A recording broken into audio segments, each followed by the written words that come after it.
Hi, I'm Bobby Rio, and I'm here today with Rob Judge, and we today wanted to quickly debunk some of the common myths regarding texting girls that you're interested in, you want to have a relationship, or you even want to get out on a date. And there's a lot of sort of rules and sort of urban legends about texting. And the first time that I sat down with Rob, he sort of like slapped me in the face and woke me up to a lot of the mistakes I was making. So in this video and in a series of videos, we want to debunk these common myths.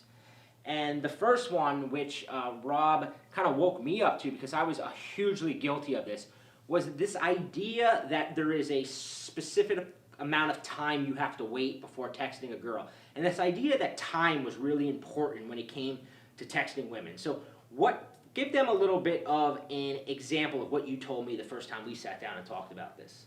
Well, I don't really know where this idea originated. Maybe it was from that Swingers movie with the whole 3-day rule. How long do you wait? Yeah. Yeah, exactly. And a lot of guys get fixated on, how long should I wait? Should I wait a day? Should I wait 3 days? Should I pretend like I'm not interested? And if you're thinking, even having those thoughts, you're already thinking in the wrong direction. Your thoughts are already leading you in a direction that's not going to be helpful to get this girl out on a date.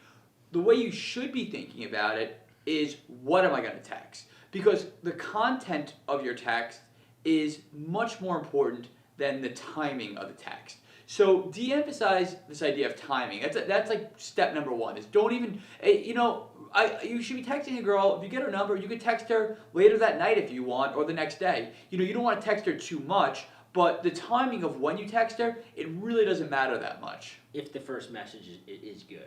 If the first message is good, exactly. And we're going to talk more about that in this video and upcoming videos on what makes a good text message. But the thing is that as long as you know a little bit, and you will if you watch these videos, if you know a little bit about texting, then when you text her really doesn't matter at all. And in fact, texting her sooner is actually better. Yeah, because I actually get messages from students all the time, and I swear it's the movie Swingers that really crippled this, because it crippled me back in the day, this idea of the 3-day rule. And sort of what you kind of woke me up to is that if you wait 3 days or 4 days to text a girl, and then that first message sucks, what the hell was the purpose of waiting? You delayed sending her a message just to send her some normal, boring message. That's now, not only did the message suck, but now it's 3 days have gone by and she's totally forgot all the good things about you, and the first thing that you've reminded her about is, hey, I'm just like every other guy that sent you a message. Yeah, it's like womp womp. Put this back in my pocket.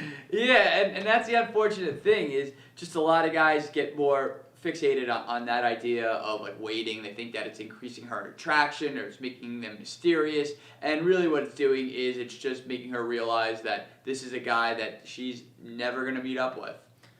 So the common rule that we just debunked is the fact that you have to sort of play this mind game with the girl of when you're going to text her and how long you're going to wait till you respond, when, like, you've shown me, I mean, I've looked through your phone and you've texted girls right back, like the minute they text you, you've responded, but because your message was the right message, it didn't matter, whereas, a lot of guys think, well, if I put my phone away and I wait an hour, it's going to make her wonder if I'm going to respond. Now, there is time and a place for the waiting game, and sometimes you have to take a step back, especially when you're, a little hungry or drunk, and you're going to kind of send the wrong thing. But in general, this is not the approach to take. No, absolutely not. And especially with a girl that you've just met and you're trying to make a first impression on, it's just so key that you approach text like it's continuing the conversation, that it's not this mind battle, or this chess game of strategically sending her messages at certain times. Look at it like you put the conversation on pause when you met her. That's why you took her number, and now you're just resuming the conversation that you were already having. Yeah, tomorrow we're going to be sending another video. We're going to debunk the next myth, and that myth actually involves how you start this initial conversation with her and how you follow up with her, and kind of how your text communication should take place. So look in your email inbox tomorrow, because we're going to have the second myth that we're going to debunk, and you're not going to want to miss this one.